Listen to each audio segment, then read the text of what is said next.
खबर शामिल करते हैं मंदी बहाउद्दीन से। वज़ीर आला पंजाब मोहसिन नकवी के विजन के तहत पंजाब के पसमानदा इलाकों की आवाम को भी सेहत की बेहतरीन सहूलियात फराहम करने का सिलसिला जारी।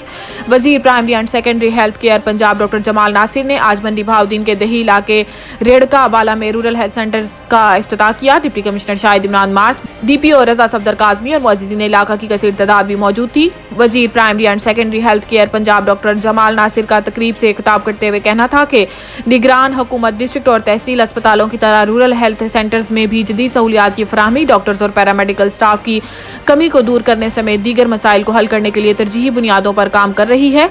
सूबे भर में आवाम को सेहत की मायारी सहूलियात की फराहमी के लिए अस्पतालों और मराकिज़ सेहत को अपग्रेड किया जा रहा है। इनका कहना था कि BHU को RHC बनाना इस इलाके का एक दरीना मुतालबा था जो पूरा हो चुका है, जिससे आसपास के देहातों के लोग मुस्तफीद होंगे।